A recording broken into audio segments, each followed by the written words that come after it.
এলজিইডিতে উন্নয়ন প্রকল্প থেকে 2010 সাল হতে 2013 সাল পর্যন্ত মোট 257 জনকে বিধিবহির্ভূতভাবে রাজস্ব খাতে স্থানান্তর করা হয়েছে। গেল এপ্রিলে জনপ্রশাসন মন্ত্রণালয়ের করা এই তদন্ত প্রতিবেদনে উঠে আসে এমন অনিয়মের চিত্র।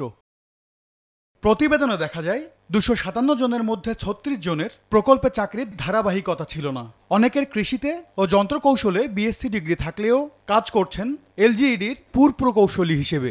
এমনকি এই 257 জনকে প্রথম দফায় যে পদোন্নতি দেয়া হয় সেটিও আইনসম্মত হয়নি।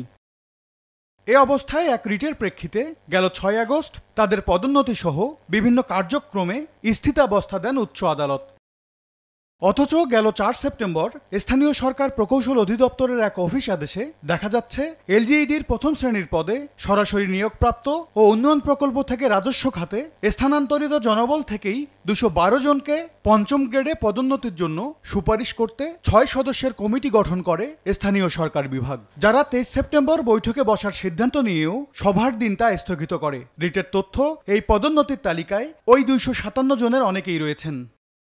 এ অবস্থায় গেল 15 অক্টোবর অ্যাডভোকেট মোহাম্মদ শিশির মনির স্থানীয় সরকার বিভাগ বরাবর এক নোটিশ পাঠান, যেখানে বলা হয় অভিযুক্তদের ব্যাপারে দেয়া স্থিতাবস্থা মানা না হলে তা হবে আদালত অবমাননার শামিল। যাদের চাকরি রাজস্ব খাতে স্থানান্তর হয়েছে অনিয়ম করেই উচ্চ আদালতের আদেশকে পাশ কাটিয়ে তাদের পদোন্নতির উদ্যোগের পেছনে কোনো অসৎ উদ্দেশ্য আছে কিনা তা খতিয়ে দেখার তাগিদ টিআইবির নির্বাহী পরিচালকের। যাদের বিরুদ্ধে অভিযোগ আছে, এমনকি দুর্নীতির অভিযোগ আছে বা অন্য কোনো কারণে নিষেধাজ্ঞা অর্পিত হয়েছে ফ্রম দ্য কোর্ট, সেই ক্ষেত্রে তো কোনো অবস্থায় একতরফাভাবে এলজিইডির মতো প্রতিষ্ঠানের কোনো সিদ্ধান্ত নিতে পারে না। তার পিছনে কি যুক্তি আছে সেটা এলজিইডি ব্যাখ্যা করা উচিত। কোনো কারণে যেন উপযুক্ত ও নির্দোষ কর্মকর্তারা তাদের উপযুক্ত প্রাপ্য থেকে বঞ্চিত না হন তা নিশ্চিত করার তাগিদও টিআইবির। এম এস আরিফিন, সময় সংবাদ, ঢাকা।